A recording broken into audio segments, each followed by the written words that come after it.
C'est la gestion de la colère. D'accord? Donc, est-ce qu'on va exprimer la colère ou on ne l'exprime pas? Est-ce qu'on est colérique ou on ne l'est pas? Tout ça détermine déjà l'état du foie. Mais attention, vous avez des gens qui vont se mettre en colère, et puis qui vont, par exemple, très bien vivre la situation. Ils ont vidé leur sac, et après, ils ont pu laisser un champ de bataille derrière eux, et ils n'en ont rien à faire. Ça, c'est des gens dont le foie est au taquet, il est surchargé. Donc eux, par exemple, ils vont pouvoir se réveiller à 2 h du matin, parce qu'ils ont des montées, en fin de compte, de colère, et ça, ils vont commencer à gamberger à toutes les émotions, en fin de compte, en lien avec la colère, qui les bouffent, en fin de compte. Mais vous avez des gens à l'inverse.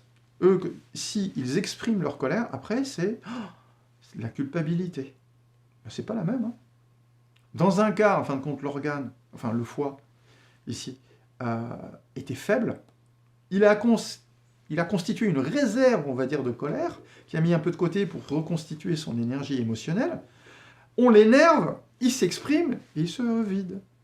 Et ça devient un ballon de baudruche. Du coup, c'est un autre organe, parce que tout est interconnecté, en fin de compte, dans le corps, qui va rentrer en ligne de compte ici. Et qui va donner un sentiment de culpabilité. Là, ici, ça va être le poumon, organe de la tristesse. Donc, en fin de compte, je m'énerve, et ben, je me vide mon foie, et donc le poumon va être dominant parce que l'autre, il s'est affaibli, et donc, du coup, il va s'exprimer par soit de la culpabilité, soit de la tristesse. « Oh, qu'est-ce que j'ai fait? Pourquoi j'ai fait ci ?» C'est les vases communicants, en fait. C'est des vases communicants. Ouais. La médecine chinoise ne prend pas les choses en un point donné. Voilà. Tout est interconnecté. Quand quelque chose se vide à un endroit, quelque chose se remplit ailleurs. Et inversement.